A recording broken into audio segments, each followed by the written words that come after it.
Welcome back to Update Day in Old School, and this week's update is honestly pretty massive, so let's go ahead and jump straight into it. To kick things off, we have a brand new Twisted Tale being the Garden of Death. This quest will be somewhat similar to the Elemental Workshop quest, where it's going to contain no dialogue and focuses solely on environmental storytelling. In order to take down this quest, you'll need 20 farming. It is reported to be a short quest, and you will receive 10k farming XP as a reward when you complete it. But moving on, we have improved XP rewards from Master and Grandmaster quest.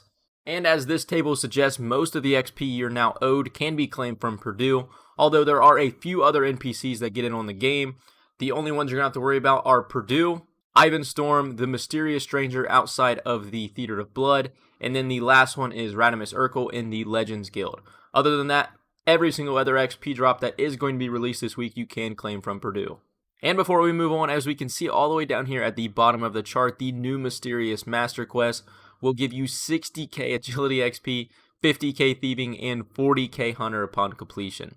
And I do want to note that any XP you accept from Purdue is all or nothing, meaning you won't be able to pick and choose which XP rewards you get from specific quests. As soon as you go through the dialogue with Purdue, you will get an absolute dump of all of the XP.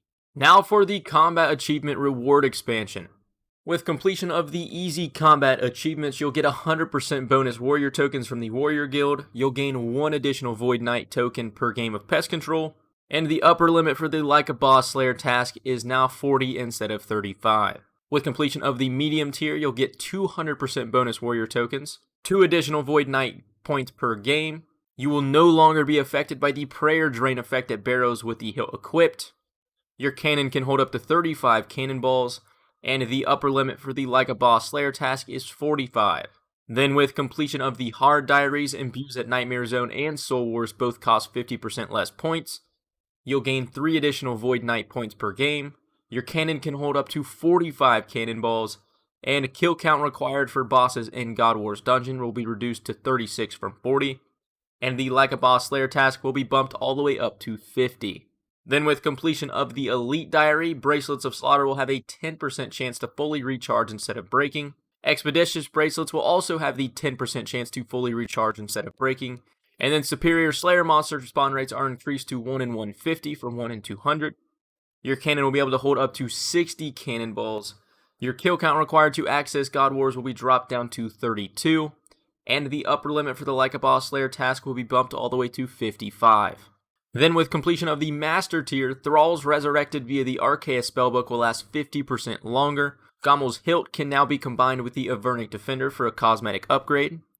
Kill count required to access God Wars Dungeon will be reduced to 25. The upper limit for the Like a Boss Slayer task will be bumped to 60.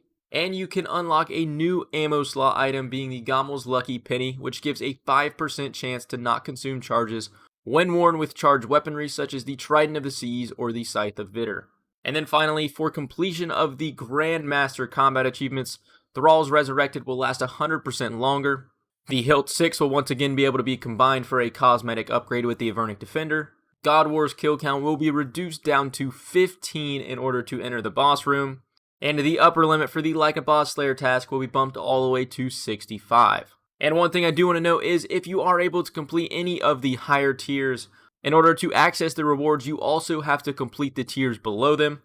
So not only will you be getting all of the rewards from the hard, but in order to unlock these rewards, you have to complete the medium and the easy, and you'll get all of those rewards on the way as well.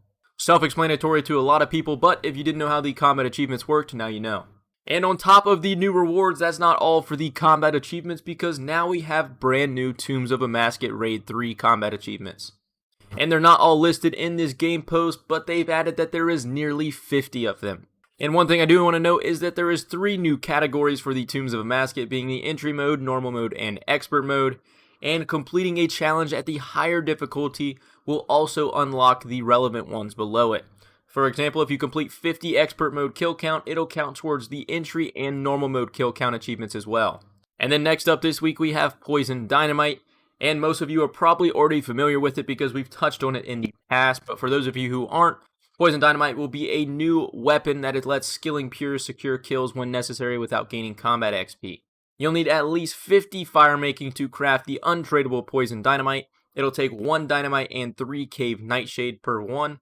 And once assembled, you can basically light it and use it on an NPC like it's showcased down in this little clip right here. And then after 5 ticks, it will explode, dealing between 0 to 6 damage. This also will scale with your fire making level, and if the explosion hits, there's a 25% chance to poison the target.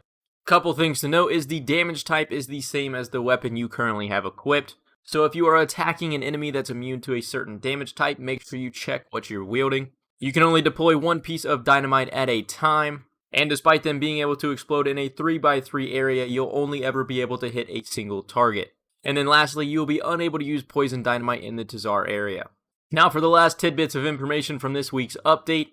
One I do want to emphasize is players who have completed Monkey Madness 1 may now return to Atoll to complete Monkey Madness 2 without accepting Dairo's training, meaning that peers are now able to return to Atoll.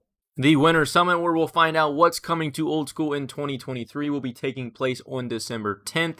And then we also have an update on the Wilderness Boss rework, but unfortunately, rather than coming this year, it has been postponed to be released in January of 2023. But with that, that is everything for this week's update. If you guys did enjoy or found it helpful, consider dropping a like. And if you're around here often and you're not already, hit that subscribe button down below, and I'll catch you guys in the next video.